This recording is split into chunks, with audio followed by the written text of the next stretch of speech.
This program is powered by Mega Bank Nepal Limited.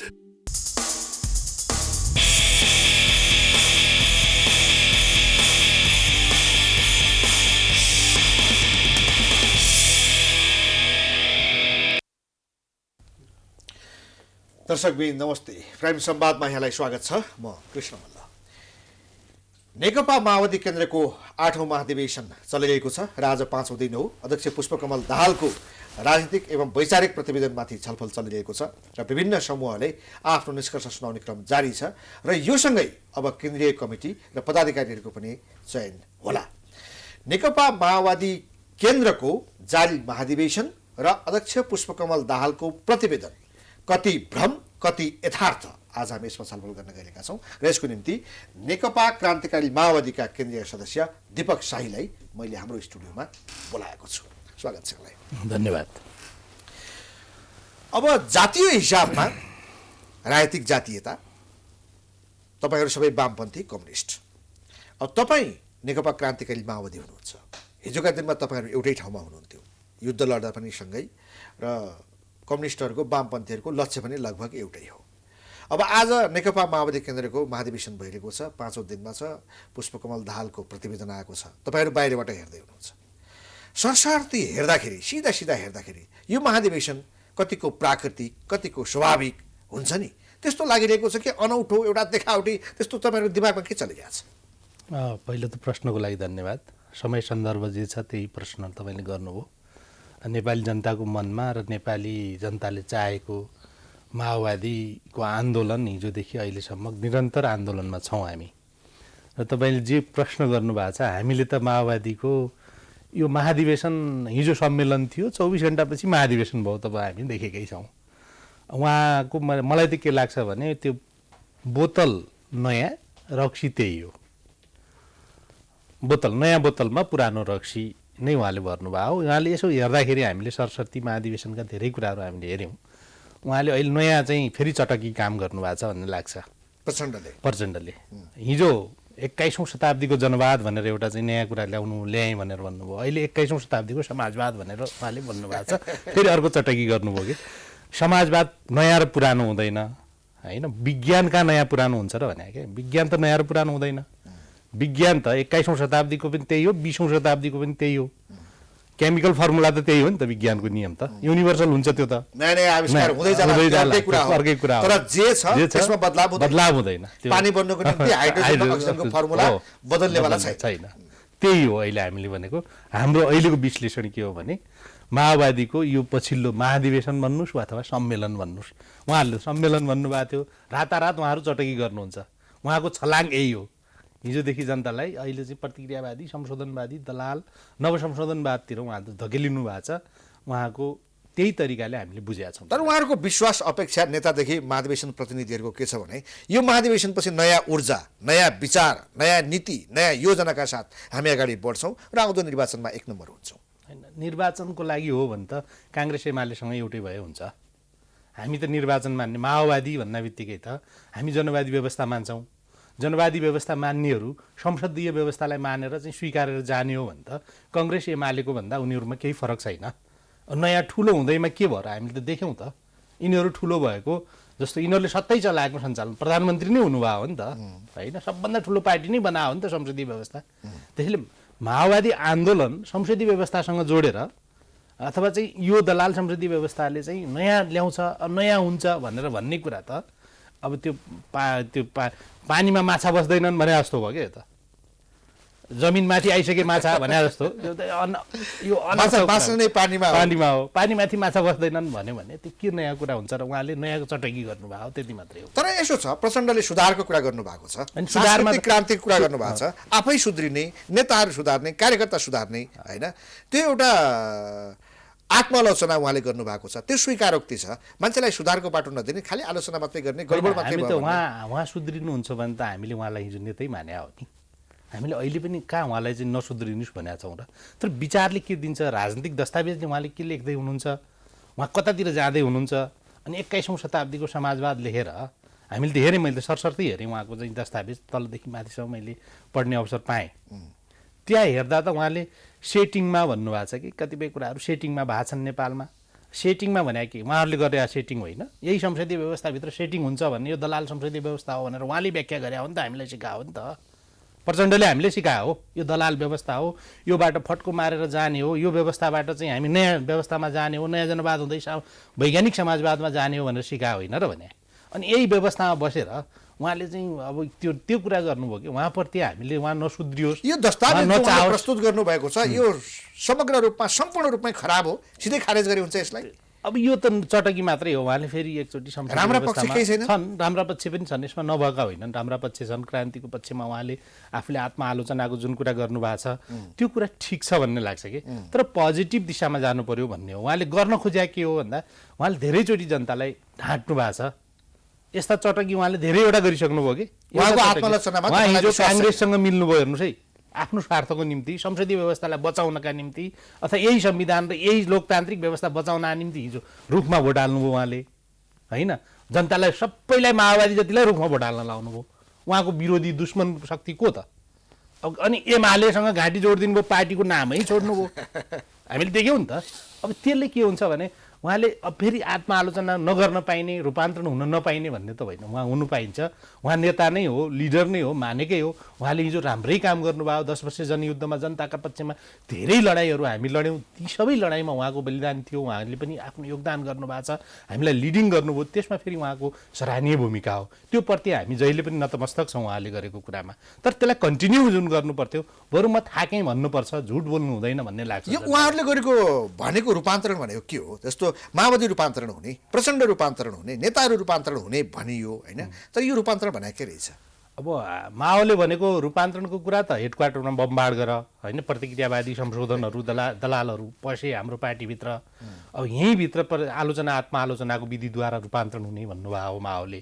यदि त्यही ढङ्गले उहाँहरूले चाहिँ यदि साँच्चीकै रूपान्तरण हुने, साँच्चीकै क्रान्ति र जनताको पक्षमा, साँच्चीकै जनवाद र चाहिँ वैज्ञानिक समाजवादको पक्षमा हो भने त्यो फेरि असाध्यै राम्रो हुन्छ भन्ने लाग्छ। त्यो दिशामा उहाँहरू हुनुहुन्छ कि हुनुहुन्न, त्यो दिशामा उहाँहरूले आन्दोलनलाई लैजान खोज्नु भएको छ कि छैन भन्दा कहीँ भरम छ कि भन्ने चाहिँ हामीलाई त्यहाँ शङ्का छ। शङ्का हो यो हाम्रो, सत्य नहोस् भन्ने हाम्रो दृष्टिकोणमा शङ्का हो कि प्रवृत्तिमा शङ्का हो? उहाँको प्रवृत्तिमा शङ्का हो नि। उहाँले त दृष्टिकोण ठिक छ, दृष्टिकोण ठिक छ। 21औं शताब्दीमा समाजवादमा जाने जो नेपाली बाटो उहाँले तय गर्नुभएको छ त्यो दृष्टिकोण ठिक छ। दृष्टिकोणमा उहाँको प्रब्लम होइन, उहाँको दैनिक गर्ने क्रियाकलाप हुन्छ नि, अहिले के गरेँ, बिहान के गरेँ, दिउँसो के गर्ने भन्नेसँग हुन्छ। लिखित डकुमेन्टले केही बोल्न सक्दैन, केही अर्थ राख्दैन। समस्या प्रचण्ड हो कि समग्र माओवादीको हो? माओवादी केन्द्रको समग्र त माओवादी पार्टीभित्र धेरै क्रान्तिकारी साथीहरू हुनुहुन्छ, उहाँहरूको समस्या होइन। उहाँहरू त्यहाँभित्र रूपान्तरण चाहनुहुन्छ। धेरै साथीहरू हिजो बलिदानी योगदानबाट आउनु भएको छ, लडेर आउनु भएको छ, जनताको जनवादका निम्ति लड्नु, जनताको नयाँ जनवादका निम्ति लड्नुभएको ठुलो पङ्क्ति छ, त्यो क्रान्तिकारी पङ्क्ति छ त्यहाँभित्र। हामी त्यही भएर हाम्रो अस्ति त्यो महाधिवेशन भन्नुभयो उहाँहरूले, महाधिवेशनमा हामीले चाहिँ 3वटा कुरा त हाम्रो पार्टीको नेताले राख्नुभयो नि त, तपाईँहरूले देख्नुभयो होइन। 3टा कुरा राख्नु भएको छ। एउटा कुरा के राख्नु भएको छ, हामी माओवादी जनयुद्ध गर्नुभन्दा सुरुमा हामीले प्रतिबद्धता जे जाहेर गरेका थियौँ त्यो प्रतिबद्धतालाई चाहिँ ल हामी स्वीकार छौँ है, त्यहाँबाट अब दायाँ बायाँ हुन्नौँ भनेर उहाँहरूले रियलाइज गर्नु पर्यो। पहिलो कुरा जनयुद्ध सुरु गर्नुभन्दा अगाडि बसेको केन्द्रीय कमिटी बैठकले जे निर्णय प्रतिबद्धता थियो त्यसलाई फेरि उहाँहरूले फेरि प्रतिबद्धता जाहेर गर्नु पर्यो। जनताका जनजीविकाका सवालहरू, जनतन्त्रका सवालहरू, राष्ट्रियताका राष्ट्रिय स्वाधीनताका सवालहरूमा चाहिँ हामी यी सम्पन्न नभएसम्म, यी पुरा नभएसम्म हामी त्यो आन्दोलनमा कन्टिन्यू आन्दोलनमा लगातार लागिरहने छौँ भन्ने चाहिँ उहाँहरूले जुन प्रतिबद्धता गर्नुभएको थियो र हामी पनि त्यही आन्दोलनमा लामबद्ध भएको थियौँ। उहाँहरूले त्यो प्रतिबद्धतालाई फेरि क्रियान्वयन गर्ने तहमा जानु पर्यो, हाम्रो त्यो हो। अर्को चाहिँ नयाँ जनवाद हुँदै वैज्ञानिक समाजवादमा जाने, अब उहाँहरूले जनवादी व्यवस्था नि सम्पन्न भइसक्यो, अब सिधै जनवादी क्रान्ति समाजवादी क्रान्ति हो भन्दै हुनुहुन्छ, अझ 21औं शताब्दीको समाजवाद भन्दै हुनुहुन्छ उहाँहरूले होइन। त्यसैले यो उहाँ कहीँ भ्रममा हामीलाई भ्रममा नपारिदिनुहोस्। जनतन्त्र चाहिएको छ, जनतन्त्र पास गर्नु पर्यो। हामीलाई मात्रै होइन, आम नेपाली जनतालाई जनतन्त्र चाहिएको छ। हामी हिजो जेका लागि लडेका हौँ त्यही चिज चाहिएको हो। पहिलो यो जनगणतन्त्र अथवा जनतन्त्र प्रचण्डले यसपटक पास गर्छन् त, तपाईँलाई विश्वास छ? अब त्यहाँका बहुमत साथीहरू जनगणतन्त्रको पक्षमा हुनुहुन्छ भन्ने लाग्छ। हामीले तलका साथीहरूसँग छलफल गर्दा त्यहाँका बहुमत जो प्रतिनिधि साथीहरू आउनु भएको छ उहाँले साँच्चीकै जनवादको प्रयोग गर्नुभएको छ भने उहाँले एकचोटि जनवादी व्यवस्था कि समाजवादी व्यवस्था भनेर सायद अवसर दिनुपर्छ। त्यो विविधता देख्नुहुन्छ माओवादी केन्द्रमा त अहिले प्रचण्डलाई एसएस हस हस भन्नेहरूको मात्रै झुन्ड होइन र यो होइन त्यसो त होइन। त्यहाँ पनि प्रचण्डसँग फरक मत राख्न सक्ने फरक मत राख्नेहरू हुनुहुन्छ नि। अस्ति नै तपाईँहरू देख्नुभयो नि त एमसिसी को पक्षमा माइतीघर मण्डलामा लागेको नारा प्रचण्ड कमरेडलाई चाहिँ एमसिसी खारेज गर भनेर पछाडिबाट एकजना चाहिँ मान्छेले नारा लाउँदा प्रचण्डले टाउको झुकाएको त तपाईँहरूले देख्नुभएकै हो नि। त्यहाँभित्र क्रान्तिकारीहरू रूपान्तरणको पक्षमा बोल्नेहरू राष्ट्रिय स्वाधीनताको पक्षमा बोल्नेहरूको ठुलो चाहिँ शक्ति छ, ठुलो शक्ति। किन भन्दा त्यसलाई थाहा छ उहाँहरूले बुझ पचाएको मात्रै। उहाँ सुते जस्तो गरे मान्छे हो कि हजुरको, उहाँहरू सुत्नु भएको छ। ती त सडकका कार्यकर्ताहरू भए तर प्रचण्डभन्दा तल्लो जो नेतृत्व पङ्क्तिमा दोस्रो तह तेस्रो तहतर्फ छ नि। दोस्रो तह पनि क्रान्तिकारी छ, तेस्रो तह नाम लिनुहोस् त को छन्? होइन त्यहाँ धेरै हुनुहुन्छ राष्ट्रिय स्वाधीनताको पक्षमा जस्तो देव गुरुङजीले बोल्नु भएको छ, उहाँहरू हुनुहुन्छ। अब नामै लिनुभन्दा थुप्रै मान्छेहरू हुनुहुन्छ होइन, थुप्रै त्यहाँ परिवर्तनका सबै लीलामणिजी हुनुहुन्छ। जसले एमसिसीको विरोध गर्यो त्यही तपाईँहरूको प्रिय पात्र हो नि त। त्यसो त होइन, फेरि राष्ट्रिय स्वाधीनताको पक्षमा हिजो लिपु लेख लिम्पियाद्वारा कालापानी हाम्रो हो भनेर हजुरहरू हामी सबै मिडियाका मान्छेहरू सबैले ल्याएको हो नि त। त्यो देश त सबैको हो नि। यो क्रान्तिकारीहरूको लीलामणिजीको यो विषयमा प्रचण्डको फरक मत छ र भने प्रचण्डले पनि एमसिसी पास गरिहाल्नु भनिसकेका छैन। उहाँले जब चाहिँ किन त्यो चाहिँ उहाँ त्यहाँबाट भाग्नुहुन्छ भन्ने कुरा मात्रै हो। उहाँले धेरै नेतृत्व निर्णय गर्दाखेरि त हतारमा गर्ने कुरो भएन होइन नि। राष्ट्रिय अन्तर्राष्ट्रिय सन्तुलन उहाँ नै सत्तामा हुनुहुन्थ्यो, किन सिग्नेचर गर्न लाउनु भयो उहाँहरूले आफ्ना मान्छेहरूलाई? त्यो कुरा त्यतिखेर विचार गर्नु पर्दैन, अहिले विचार गरेर हुन्छ। आजभन्दा एमसिसी आज आएको हो र एक दिन भएर आएको होइन। जुन रूपमा हिजो एमसिसी बुझिएको थियो आजको बुझाइ फरक छ। त्यसमा कन्डिसनहरू परिवर्तन हुँदै गए। यो कुरा त प्रचण्ड दैनिक रूपमा भन्दै हुनुहुन्छ। कन्डिसन के परिवर्तन भयो? झन् चाहिँ पार्लियामेन्टबाट पास गरेर कानुन बनाउने र नेपालको कानुनभन्दा माथि बनाउने ढङ्गले जुन आयो त्यो कहाँ हिजोको भन्दा हिजो प्रचण्डले बोल्नुभएको कुरा त के छ भने पहिलो डकुमेन्टमा जे थियो त्यो पार्लियामेन्टबाट पास गराउने थिएन फर्स्ट डकुमेन्टमा। सेकेन्ड डकुमेन्टमा त झन् माथि भएर आयो नि त। त्यो त राष्ट्रिय स्वाधीनतामाथि देशप्रति नै चाहिँ नेपालको कानुनभन्दा संविधानभन्दा माथि हुने गरिकन जो आयो त्यो कुरा गलत थियो नि त। त्यसका पक्षमा त्यो कुरा गलत भयो भनेर अहिले बोल्नु भएको छ। बोल्न चाहिँ उहाँले पनि उहाँ त्यही लाइनमा हुनुपर्छ भन्ने लाग्छ। उहाँले त्यो पास गर्नुहोस् भन्ने छ कि हामीले पनि त्यही रिक्वेस्ट गऱ्यौँ नि। राष्ट्रिय स्वाधीनताका पक्षमा उहाँहरूले चाहिँ एकबद्धताका साथ पास गर्नुभयो महाधिवेशनमा भने हाम्रो एकताको ढोका खोल्छ त भनेकै छौँ नि, हामीले भनेका छैनौँ र। त्यो कुरा त हामीले उहाँप्रति उहाँलाई गलत दृष्टिकोणबाट भनेका छैनौँ। जनगणतन्त्र पारित उहाँले गर्नुभयो, एमसिसीलाई पास नगर्ने निर्णयहरू गर्नुभयो। एमसिसी मात्रै होइन राष्ट्रिय स्वाधीनताका सबै लिपु लेख लिम्पियाधुरा कालापानी जो नेपालका सीमाहरू अतिक्रमण भएको छन् र नेपालमा असमान सन्धि सम्झौताहरू जे छन् ती सबै खारेज गर्ने तहबाट आउनुपर्छ। त्यो त उहाँहरूले भने नै रहनु भएको छ। ठिक छ, उहाँहरू त्यो रूपान्तरित भएर आउनुभयो भने त त्यो ढोका खुल्लै छ नि। हामीले भन्यौँ नि त त्यो ढोका खुल्ला छ। सिपी गजोलले आफ्नो प्रस्ताव त्यहाँ राखिसकेपछि त्यसपछि तपाईँहरू बिच डायलग भएको छ कि छैन तपाईँको पार्टीसँग? त्यो त पार्टीसँग हुने कुरा अब छलफल त भइरहन्छन्। बसाइ उठाइ असाधारण बसाइहरू हुन्छन्। एकताका निम्ति अहिले त छलफल हुने बेला भएको छैन नि त। उहाँहरूको महाधिवेशन सम्पन्न हुँदैछ। उहाँहरू महाधिवेशन सम्पन्न भएपछि छलफल हुने प्रक्रिया होला यदि चाहिँ उहाँहरू चाहनुहुन्छ भने। त्यो उहाँहरूको बिच उहाँहरूकोमा भर पर्ने कुरा हो। उहाँहरूले राजनीतिक रूपमा कार्यदिशाका रूपमा कार्यनीतिका रूपमा चाहिँ राम्रो नीति ल्याउनु भयो भने त हामी त्यसपछि त्यहाँ छलफल यहाँ त भनिसक्नु भयो नि राजनीतिक रूपमा कार्यनीतिका हिसाबमा दृष्टिकोणका हिसाबमा हाम्रो समस्या होइन, समस्या भनेको प्रवृत्तिमा हो भनेर। प्रवृत्ति सुधार्नको निम्ति त उहाँहरूले आत्मालोचना गर्नुभएको छ, सांस्कृतिक क्रान्ति गर्ने भन्नुभएको छ भनेपछि तपाईँहरूलाई केले टाढा गर्छ त? अब एकताको डोरी त बाँधिनै भयो होइन। उहाँहरूले जे कुरा भन्नुभएको छ त्यसलाई चाहिँ क्रियान्वयन गर्नुहोस् भन्ने छ क्या हाम्रो चाहिँ। क्रियान्वयन गर्नु भएन भने उहाँले चाहिँ रूपान्तरण भएको कुरा हामीलाई महसुस हुनु पर्यो कि के गरेपछि तपाईँहरूलाई महसुस हुने त अब उहाँले नीतिगत रूपमा ल्याउनु भएको जुन डकुमेन्ट छ त्यसमा पार्नु पर्यो र पास गर्नु पर्यो होइन। उहाँले छलछाम नगर्नुहोस् भन्ने छ कि अहिले पनि। कहिले 21औं शताब्दीको कहिले 20औं शताब्दीको यस्तो नगर्नुहोस् भने हो कि उहाँलाई। कहिले अस्ति प्रचण्ड पद जो थियो हामीले फिर्ता गरेको नि त्यो फेरि गल्ती गरेछौँ भनेर उहाँले आत्मालोचना गर्नुभएको छ होइन। त्यो कुरा त भएन नि त। हामीले पनि हिजो स्वीकारेको कुरा हो त्यो चाहिँ। प्रचण्ड पद के हो भन्ने कुरा हामीले बुझेका छैनौँ र बुझेका छौँ नि त। हिजो त्यो त लोकतान्त्रिक गणतन्त्र हो नि त उहाँले भने त। अहिलेको जस्तै बहुदलीय जनवाद भने जस्तै हो कि प्रचण्डजीको। त्यहाँ फरक केही पनि छैन। नाम माओवादी भयो, उहाँहरू माओवादी हुनुहुन्न।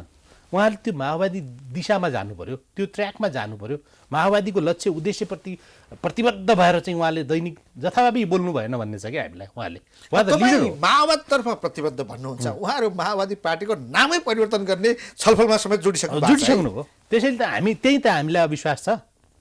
अहिले तपाईँले भन्नुभयो नि त माओवादी भन्ने पार्टी त 17-18 हजार नेपालको राजनीतिक इतिहासमै त्यत्रो ठुलो बलिदानी गरेर बनेको पार्टी कुनै छँदै छैन।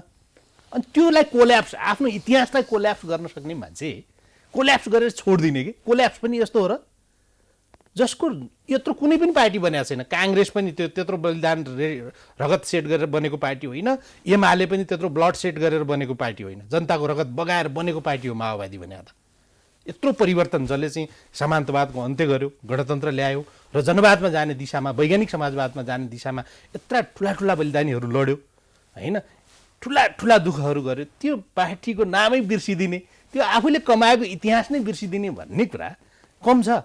यो त अदालतले स्थापित गरिदिएको उहाँलाई माओवादी पार्टीको सिद्धान्त नीति दृष्टिकोण भन्दा पनि जिल्ला त अदालतले बनाइदिया हो कि माओवादी ट्याक्टिकल रूपमा उहाँ अगाडि बढ्न थाल्नुभयो, राजनीतिक रूपमा आफूलाई लाभ यही लोकतान्त्रिक गणतन्त्रमा, यही उद्धारवाद, यही निजीकरण, यही व्यवस्थामा उहाँहरू रुमलिन थाल्नुभयो। उहाँ थाक्नु भयो भने आफ्नो पार्टी कसरी ठुलो हुन्छ भन्नको निम्ति मात्र माओवादी भन्दाखेरि त कोही नआउने भए, माओवादी भन्दा त कोही नआउने भए होइन। अब नाम परिवर्तन गरिदियो भने त बढी माधव नेपालको समूहबाट पनि आउलान्, काङ्ग्रेसबाट आउलान्, एमालेबाट आउलान्, अन्यबाट पनि आउलान्। ट्याक्टिस गर्नुभयो उहाँले, अहिले पनि ट्याक्टिसै हो। नीति सिद्धान्त भन्ने कुरा केही रहेन। यहाँ हेरियो नीति सिद्धान्तको कुरा त देखिसकियो नि त, लेखिदिने कुरा ठुलो कुरा होइन, उहाँले व्यवहारमा के गर्नुहुन्छ दैनिक भन्ने कुरा हो कि। लेख्न त अहिले संसारमा बिपीको समाजवाद त राम्रै त छ त, लेखेको कुरा गर्ने हो भने त क्रियान्वयन गर्ने तहमा हेर्नुहोस् न। तर एउटा कुरा राम्रो पक्ष के हो भने त्यहाँ युवाहरू आउनु भएको छ, त्यसमा फेरि मलाई खुसी लागेको छ होइन। एउटा पछिल्लो लिडरसिप स्थापित भएर चाहे युवा जोसुकै आयो भने यदि हिँड्ने बाटो गलत छ, तपाईँ गलत बाटोमा हिँड्नुभयो भने पुग्ने त अन्ततः गलत नै हो, पुग्ने गलत नै हो। त्यही भएर दृष्टिकोण सही हुनु पर्यो, मुख्य दृष्टिकोण हो। दृष्टिकोण उहाँको सही छैन। अब यदि उहाँको दृष्टिकोण ठिक छैन भने यसको अर्थ के निस्किन्छ कि तपाईँहरूको दृष्टिकोण ठिक छ, त तपाईँहरूको पार्टीमा पनि हामी केही देख्दैनौँ। यो कुरा तपाईँले भनेको कुरा सही हो। हामीले धेरैवटा, हाम्रो अध्यक्षको पनि अस्ति महासचिवले पनि, हाम्रो महासचिवले पनि भन्नुभएको छ, हाम्रा केही कुरा नपुगेको कुरा सही हो। तपाईँलाई भने जस्तो हामीले जनतालाई जति अहिले एमसिसीको आन्दोलन हामीले लगातार उठाउँदा आन्दोलन भएन के, तपाईँहरूसँग सही दृष्टिकोण छ, सही नीति छ, सही विचार छ, तपाईँहरू देशभक्त हो, राष्ट्रवादी हो, राष्ट्रिय स्वाधीनताको कुरा गर्ने हो, जनगणतन्त्रको पक्षमा हो भने तपाईँहरूसँग सङ्ख्या खै। यसो हो कि आन्दोलनमा यो एउटा प्रक्रिया हो। आन्दोलनमा चाहिँ एकै दिन आजको राति नै परिवर्तन हुँदैन। समाज विज्ञानको नियम पनि के हो भने अरू नआए पनि आउँछन् नि, माओवादीमै लागेका त आउनु पर्छ नि। आज रामबहादुर लेखराजहरू एमालेमा जानुको सट्टा तपाईँहरूको आउनु पर्थ्यो होइन। उहाँहरूको दृष्टिकोण त बाबुराम तपाईँहरूको आउनु पर्थ्यो, त्यही भएर त विप्लव तपाईँहरूसँग आउनु पर्थ्यो। त्यही भएरै के भन्यौँ भने प्रतिक्रियावादीहरू, संशोधनवादीहरू छद्मवेश रूप धारण गरेर पार्टी क्रान्ति आन्दोलनलाई कमजोर बनाउने र व्यक्तिगत स्वार्थको निम्ति व्यक्तिगत स्वार्थ परिपूर्ति गर्नका निम्ति पार्टी अथवा त्यहाँभित्र छिर्छन्। त्यो कुरा सही नै हो नि त। प्रतिक्रियावादीहरूले पनि आफ्नो सत्ता टिकाइराख्नका निम्ति यसलाई कमजोर बनाउन चाहन्छन् र त्यतैपट्टि लिप्त पनि हुने मान्छेहरूको सङ्ख्या हुन्छ। त्यो स्वाभाविक भयो, त्यो आन्दोलनमा हुने प्रक्रिया हो। तपाईँले प्रचण्डलाई गलत भन्नुभयो, उहाँको समूहलाई गलत भन्नुभयो। बाबुरामका विषयमा के हो, विप्लवका विषयमा बाबुराम कमरेडको त उहाँले कमरेडै होइन, उहाँ त माओवादी नै छोडिसक्नुभयो, आन्दोलनै छोडेर अर्को धारमा गइसक्नुभयो। उहाँको विषयमा छलफल गर्ने कुरै भएन नि। उहाँ त लोकतान्त्रिक लोकतन्त्र यही व्यवस्था ठिक छ, उद्धारवाद ठिक छ भनेर चाहिँ गइसक्नुभयो। त्यसैले उहाँको नयाँ हुन्छ भन्ने कुरा त्यो गलत हो। उहाँसँग हाम्रो कुनै चाहिँ छैन। उहाँ पनि रूपान्तरित नभएर आउनुहुन्छ, आन्दोलनमा लाग्नुहुन्छ भने त्यो फेरि एउटा प्रक्रिया हो। त्यो स्वाभाविक ढङ्गले उहाँलाई गर्ने कुरा। कम्तीमा पूर्व माओवादीहरू एक ठाउँमा बसौँ भन्ने आवाज यो महाधिवेशनमा उठेको हुनाले बाबुरामको नाम ठिकै छ। उहाँले यदि चाहिँ साँच्चीकै रूपान्तरण भएर आन्दोलनमा अगाडि बढ्ने हो, साँच्चीकै चाहिँ रूपान्तरित भएर एकता सङ्घर्ष रूपान्तरणको प्रक्रिया, विकासको प्रक्रियाबाट अगाडि जाने हो भने त्यो द्वन्द्वात्मक भौतिकवादी नियम हो, त्यो नियमका आधारमा अगाडि बढ्ने हो। यदि उहाँहरू पनि बढ्नुभयो भने त त्यसमा त हामीले कहाँ नाइनास्ती गर्ने कुरा भएर हामीले पोजिटिभै लिएका छौँ त्यसलाई। विप्लवजीहरू त अहिलेसम्म, आजको दिनसम्म उहाँहरूसँग हाम्रो सहकार्य अलिकति केही कुरा भएको छ। एकताका निम्ति पनि हामीले विभिन्न प्रयत्नहरू गरेका छौँ र उहाँहरू अलिअलि टाढा हेर्दा विप्लवजीको र अहिले हेर्दा त उहाँको अलिअलि नजिक प्रचण्डसँग देखिन्छ कि यसो हेर्दा अहिले चाहिँ हेर्नुहोस् है। किन भन्दा उहाँले पनि छद्म रूपमा आउनु भएको छ, अब समाजवाद के अरे उसबाट चाहिँ जनमत सङ्ग्रहबाट समाजवाद ल्याउने भनेर छलफल गर्दै हुनुहुन्छ। त्यो भावनाले यसो उहाँ चुनावमा छिर्ने बाटो बनाउँदै हुनुहुन्छ भन्ने लाग्छ कि कसरी सम्झौता पनि ओलीसँग गरेर आउनुभयो। सम्झौता ओलीसँग गरेर आउनुभयो होइन। उहाँ पुरा शान्तिपूर्ण बाटोबाट चाहिँ शान्तिपूर्ण ढङ्गले चाहिँ समाजवाद ल्याउन सकिन्छ भन्ने ढङ्गले उहाँले बुझ्नु भन्दै हुनुहुन्छ। यो के सुनिँदैछ भने प्रचण्डले आफ्नो पार्टीमा नेकपा माओवादी केन्द्रको महासचिव विप्लवलाई बनाउँदैछन् भन्ने सुनिँदैछ है। हुन पनि सक्छ त्यो, अब त्यो छलफल भएको हुनसक्छ, एकताका निम्ति प्रयत्न भएका हुन सक्छन् र असलका निम्ति प्रयत्न भएछ भने हाम्रो शुभकामना छ।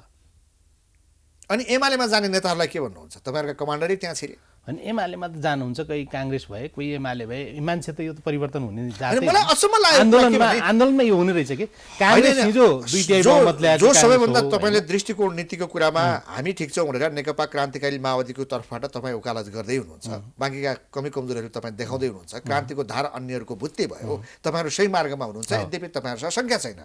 तर यो क्रान्तिमा लागेकाहरू, आफ्नो टाउको मूल्य तोकेकाहरू, ज्यानको बाजे लगाएकाहरू आज ओलीको शरणमा गए तर वैद्यका आएनन् के?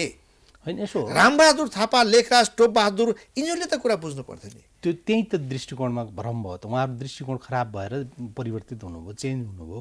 उहाँहरूको दृष्टिकोण सही भइदिएको भए आन्दोलन आज यो भुत्ते हुँदैन थियो नि त। उहाँहरू सही बाटोमा सही ट्र्याकमा आन्दोलनलाई लिन चाहेको भए, उहाँ क्रान्तिकारी भइराखेको भए। दृष्टिकोण किन बदलिन्छन् मान्छेका भन्नुहोस् त? अब यो त बुढो पनि हुनुभयो होला उहाँहरू, मलाई त्यस्तो लाग्छ कि उमेरले पनि मान्छेलाई एउटा थकाइ मेट्नु भयो। हाम्रो देशका नेताहरूको दृष्टिकोण कसले तय गर्छ? यो त थाहा छँदैछ नि, यो त भनिराख्नु परेन नि त।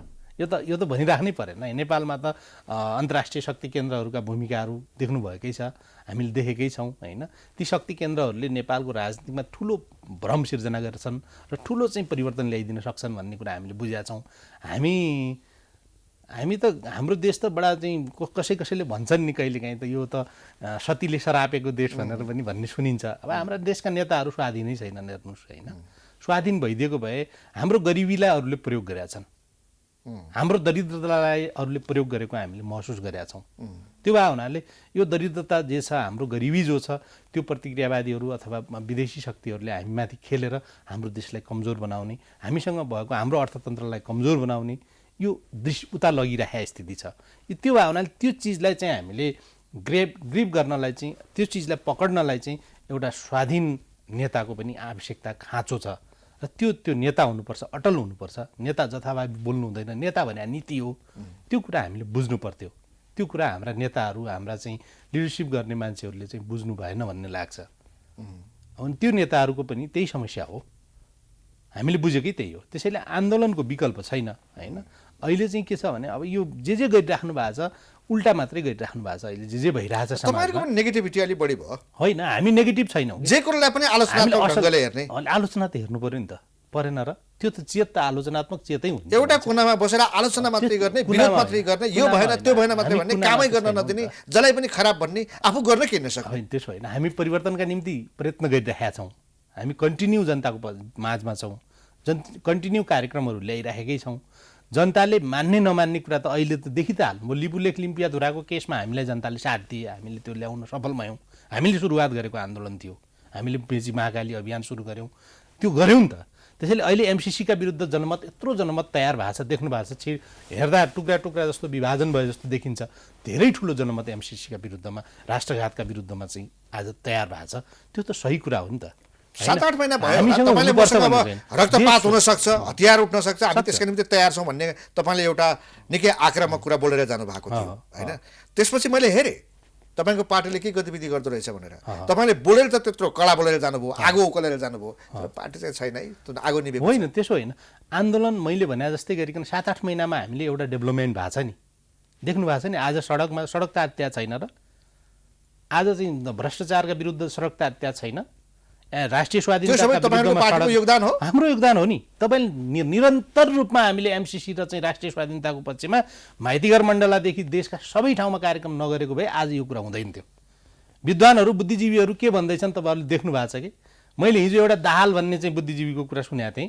असाध्यै ठुलो मान्छे, त्यो अहिलेका एमसिसीका बिचमा विषय विशेषज्ञ भनेर बोलाएको छ होइन। के श्रेष्ठ भन्नेहरूले पनि सुनेको थिएँ कि उहाँहरू के भन्दै हुनुहुन्छ भने यो एमसिसीको कानुन भने त कस्तो गरे त खालि कागजमा यस्ता त हामीले कति गऱ्यौँ भन्नुहुन्छ कि अनि पार्लियामेन्टबाट पास गर्ने काम गर्नुभएको थियो कि थिएन भनेर क्वेसन गर्दा पार्लियामेन्टबाट पास गरे पनि हुन्छ भन्नुहुन्छ उहाँहरू संसदबाट पास गरेपछि कानुन बन्छ भन्ने कुरा उहाँले बुझ्नु भएको छैन कि कानुन बनेपछि के हुन्छ संविधानभन्दा माथि हामीले कानुन बनाइदियौँ भने देश के हुन्छ भन्ने कुरा उहाँहरूले बुझ्नु भएको छैन सेना पनि आउँछ भन्नुहुन्छ कि फेरि केही हुन्न सेना आएर के हुन्छ भन्ने ढङ्गले बडा चाहिँ सजिलो ढङ्गले एमसीसीका पक्ष विपक्षमा वर्षौंदेखि हामी तर्क वितर्क गरिरहेका छौँ यसका विभिन्न प्रावधानहरू दफाहरू छन् अब झन् मान्छेलाई सर्वसाधारणलाई त भ्रम यसले उत्पन्न गरेको छ तर देखिन्छ के भने एमसीसी पास गर्ने दिशातर्फ मुलुक चाहिँ गएको देखिन्छ काङ्ग्रेस कम्मर कसरी लागेको छ प्रचण्डले पनि बाहना खोज्याएको भन्ने छ सानो संशोधन के भन्दै हुनुहुन्छ एमाले त हिजोदेखि लागेको छ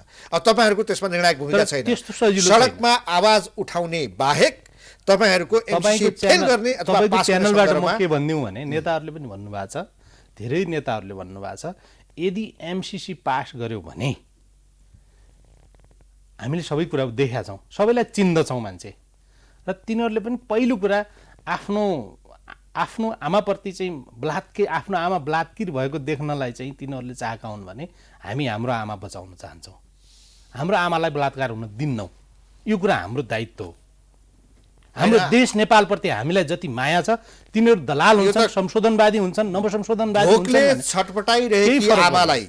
भोकले छटपटाइरहेकी आमालाई पुष्पागमा जाडोले कठाङ्ग्रिरहेकी आमालाई अलिकति न्यानो तातो खानेकुरा र न्यानो लुगा त्यो रूपमा एमसीसीलाई व्याख्या गरिएको छ नि होइन त्यो बलात्कार भन्ने होइन यसो हो हाम्रो देशमा कति छ भन्नुहोस् त अस्ति भर्खरै आएको पछिल्लो चाहिँ डाटाले के भन्छ भने नेपालमै त्योभन्दा बढी जस्तो एनसीएल प्रकरण तपाईँहरूले देख्नु भएको छ कति धेरै पैसा उठाउनु बाँकी छ एनसीएलसँगै त्यस्ता थुप्रै चाहिँ नेपालका उद्योगपतिहरूसँग लिनुपर्ने छ त्यो पैसा उठाए पुगिहाल्छ नि हामीलाई त यो जाब हो 54 अरब रुपियाँ 55 अरब रुपियाँ ल्याएर अनि नेपालमा सबभन्दा ठुलो काया प्लट गरिदिन्छौँ अनि सबभन्दा ठुलो कुरा के हो भने विश्वव्यापीकरणको समय हो यो ग्लोबलाइजेसनको समय हो हामीले बिना स्वार्थ आउँदैन छिमेकीहरूसँग मित्र राष्ट्रहरूसँग हाम्रा सहयोगी राष्ट्रसँग सम्बन्ध राख्ने पनि चीज अमेरिकासँग सम्बन्ध नराख्ने अमेरिका हाम्रो लागि मित्र राष्ट्र हो मित्र राष्ट्र युरोपसँग सम्बन्ध नराख्ने उहाँहरू कसरी आउनु पर्यो गिभ एन्ड टेक हुन्छ नि ठीक छ उहाँहरू कसरी आउनु पर्यो भने यदि सहयोग हो ग्रान्ड हो भने ग्रान्डको तरिकाले आउनु पर्यो नि त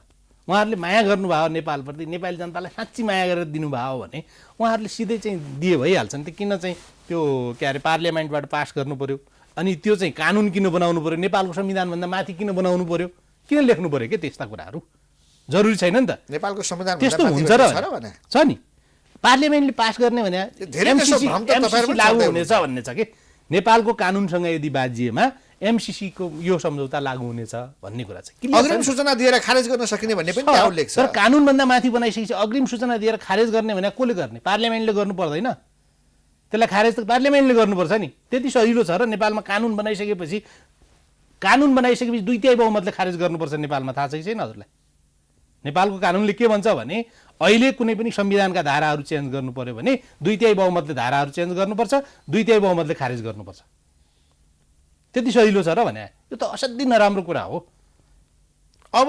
एमसीसी पास भएन कानुन बनाइसक्यो एमसीसी पास भएन पास हुँदाखेरि के अवस्था हुन्छ तपाईले भनिसक्नुभयो एमसीसी पास भएन भने अर्को पनि त कुरा छ नि अमेरिका लगायत हाम्रा जति पनि अन्तर्राष्ट्रिय दात्री संस्थाहरू हुन् तिनीहरूले हामीलाई अनुदान दिने सहयोगहरू सब बन्द गरिदिन्छ हैन दिया छैनन् र अमेरिकाले कसरी बदला लिन्छ भन्ने कुरा थाहा छ नि हैन त्यसो हैन उले नदिएर हामी भोकै मर्दैनौँ के आजसम्म सबै अमेरिकाले दिएर खान दिया हो त हामीलाई नेपाली जनता आजसम्म सबै अमेरिकै खानपिनले बाँच्या हो नि त स्वाधीन छैनन् नेपाली जनता अमेरिका भन्दा पहिलो चाहिँ स्वाधीन देश हो हाम्रो हामी कसैको उपनिवेश बनाएको छैनौँ अहिलेसम्म संसारमा त्यसैले हामी उपनिवेश नबनेका देश मचिन्छ के यो देशमा होइन गृह युद्धको एउटा एमसीसीको पक्षमा कट्टर पक्षपातीहरू छन् यो देशमा एउटा तपाईहरु जस्ता कट्टर विरोधीहरू छन् हामी विरोधी होइनौँ अहिले पनि एमसीसी फेल भने हामीले उहाँहरूलाई यदि चाहिँ माया लागेर नेपालीप्रति दया लागेर दिनुभयो भने अर्थ मन्त्रालय थ्रु खुरुखुरु दिए भइहाल्यो नि त हैन उहाँलाई के स्वार्थ छ यसलाई रणभूमि बनाउने उहाँहरूको तयारी हो नेपाललाई रणभूमि बनाउने उहाँहरूको तयारी हो नेपालको जलस्रोतमाथि उहाँहरूको कब्जा गर्ने उहाँहरूको तयारी हो हैन नेपालका चाहिँ प्राकृतिक स्रोत साधनमाथि कब्जा गर्ने अमेरिकाको तयारी हो यो कुरा लेखेर राखेको हुन्छ पास गरे भने यो ठुलो बमण्डर मचिन्छ ठुलो आन्दोलन हुन्छ यो सामान्य हुँदैन यसलाई असामान्य ढङ्गले तपाईँहरूले बुझ्नुभएको हो बमण्डर कसले मचाउँछ हैन नेपाली जनताले मचाउँछन् नेपाली जनताले गर्छन् चीन मिसिँदैन त्यसमा? चीनको के भूमिका छ र? चीन र हाम्रा लागि अमेरिका त एउटै चिज हो नि, एउटै चिज होइन र? हाम्रो लागि दुइटै छिमेकी मुलुक हुन्।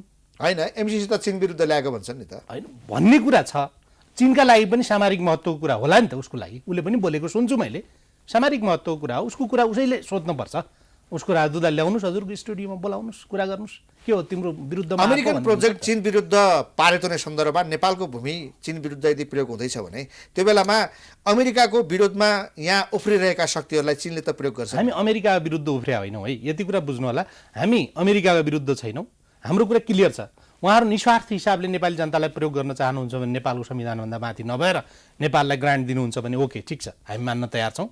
होइन भने उहाँले नेपालको संविधानभन्दा माथि बनाउने र नेपाललाई रणभूमि बनाउने दृष्टिकोणलाई आउनुभएको हामीलाई त्यो काहीँ न काहीँ भान फिलिङ्स भएको छ। त्यहाँ डकुमेन्टले बोल्छ त्यो कुरा, त्यो डकुमेन्टले बोल्या हुनाले उहाँहरू चीनलाई काउन्टर दिने र दक्षिण एसियामा चाहिँ नेपाललाई चाहिँ प्रयोग गर्ने र नेपाललाई रणभूमि बनाउने ढङ्गले आउनुभएको हामी त्यो देख्दैछौँ। किन भन्दा चीन अब संसारको पहिलो अर्थतन्त्रले भरिपूर्ण देश भइसक्यो। अब राजनीतिक सामरिक अरू दृष्टिकोणले पनि चीन आफूलाई चाहिँ 2030-2033सम्म चाहिँ उसले आफूलाई बनाउँदैछ शक्तिशाली। हिँड्नुभयो भने उनीहरू सैन्य रणनीति हेर्नुभयो भने मैले हिजो मात्रै हेरेको थिएँ, 2033सम्ममा उसले आफूलाई संसारको टप चाहिँ आणविक शस्त्रमा बनाउनु खोज्दैछ चीनले।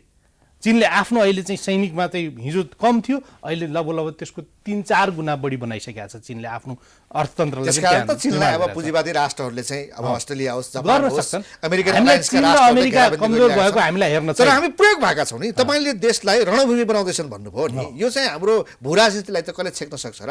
तपाईँले प्राणभूमि भन्नुभएको थियो। हाम्रो देशका नेताहरू दलहरू दृष्टिकोण बनाउन त उनीहरूको मुख हेरेर बसेका छन्। ठिक छ, खैर केही भएन, त्यो हामी हेर्दै गरौँला। अब अन्तिममा तपाईँको पार्टीका अबका ठ्याक्कै आगामी योजनाहरू के छन् छोटकरीमा? होइन, हामीले पार्टीका योजना भन्दा पनि जनतालाई अहिले राष्ट्रिय स्वाधीनताको पक्षमा पहिलो हाम्रो एजेन्डा यही हो। अहिले एमसिसी खारेज लगायत राष्ट्रिय स्वाधीनताको पक्षमा जनतालाई उठाउने र अब जनगणतन्त्रको दिशामा अगाडि बढ्ने विकल्प छैन हामीसँग। विकल्प अब संसदीय व्यवस्था कमजोर भयो, हामी सबैले देख्यौँ होइन। न्यायालय त्यस्तै छ, हामीले स्थिति त्यस्तो छ न्यायालयमा, तपाईँहरूले देख्नु भएको छ। संसदीय व्यवस्थाका ब्युटी भने तिनवटा चिज, न्यायपालिका, कार्यपालिका र व्यवस्थापिका, तीनवटै चिज चाहिँ कमजोर भएर गए र जनताको पक्षमा उनीहरूले काम गर्न सकेनन् भन्ने कुरा हामीले देखेका छौँ। र यसको पूर्ण रूपमा चाहिँ अन्त हुनुपर्छ, यसको टोटल परिवर्तन गर्नुपर्छ र यसलाई चाहिँ हामीले जनगणतन्त्रको दिशामा अगाडि बढ्नुपर्छ भन्ने लाग्छ। हाम्रो जनताको अधिनायकत्व भएको चाहिँ व्यवस्था बनाऊ र 95% जनताको व्यवस्था बनाऊ, 5% जनताको व्यवस्था नबनाऊ। अहिले 5% जनताको व्यवस्था हो। धेरै हुँदा खाँदा मान्छेहरूको चाहिँ पेट भरिएका मान्छेहरूले चाहिँ बोल्ने कुरा र पेट भोका मान्छेहरूले बोल्ने व्यवस्था बनाऊ, पेट भरिएका मान्छेहरूको व्यवस्था नबनाऊ भन्ने हाम्रो आन्दोलनको मुख्य मकसद हो। त्यसैले चाहिँ त्यो प्राप्त नभएसम्म सङ्घर्ष गर्छौँ। हामी सङ्घर्षको दिशामा छौँ। हाम्रो उद्देश्यप्रति हिजो माओवादी आन्दोलनले जे उद्देश्य प्राप्तिका निम्ति जे लक्ष्य उद्देश्य बोकेको थियो त्यसलाई कन्टिन्यू गर्न चाहन्छौँ। हामी त्यो दिशाबाट विचलित कहिल्यै पनि विचलित नभएर अगाडि बढ्न चाहन्छौँ। त्यो होस् भन्ने हामी चाहन्छौँ। जनतालाई यतापट्टि उद्धत हुन, यो व्यवस्थाको विकल्प खोज्न अब जनता आजित भइसके। भ्रष्टाचार, न्यायपालिका, व्यवस्थापिका, कार्यपालिका आजित भइसके। यी जनताको पक्षमा चाहिँ बोल्नका निम्ति हामी सबै नेपाली जनतालाई चाहिँ आह्वान गर्छौँ। र आन्दोलनको विकल्प छैन, व्यवस्थाको परिवर्तनको विकल्प पनि छैन। अब त्यो व्यवस्थाको विकल्प भनेको जनवादी व्यवस्थाको विकल्प अब छैन भन्ने कुरा पुष्टि भएको छ। संसारमा दुईवटा विकल्प, एउटा लोकतान्त्रिक व्यवस्था हो, एउटा यही जनवादी व्यवस्था हो। जनवादी व्यवस्था हुँदै वैज्ञानिक समाजवाद हुँदै साम्यवादसम्म पुग्ने दुईवटा विकल्प बाहेक अहिलेसम्म कहीँ दुनियाँमा देखिएका छैनन्। अर्को निरङ्कुश व्यवस्थाको हामीले अन्त गरिसकेका छौँ। त्यसैले जनतालाई अब नयाँ विकल्पमा जाउँ भन्ने हाम्रो आह्वान हो। जनतालाई, सम्पूर्ण जनतालाई नयाँ विकल्प बाहेक अरू विकल्प छैन। यही व्यवस्थामा रुमलिएर कहिले काङ्ग्रेससँग, कहिले प्रचण्डसँग, अथवा चाहिँ प्रचण्डका नाममा, कहिले एमालेका नाममा विभिन्न ढङ्गका जुन जालझेल षड्यन्त्र तानाबाना बुनिएका छन्, यिनलाई च्यातौँ, योभन्दा अगाडि बढौँ भन्ने हामी आह्वान गर्न चाहन्छौँ जनतालाई। हस्, धेरै धेरै धन्यवाद। धन्यवाद। दर्शकवृन्द, प्राइम संवादमा हामीसँग नेकपा क्रान्तिकारी माओवादीका केन्द्रीय सदस्य दीपक शाही हुनुहुन्थ्यो। उहाँसँगको कुराकानी सकिन्छ। हामी सबैलाई बिदा दिनुहोस्।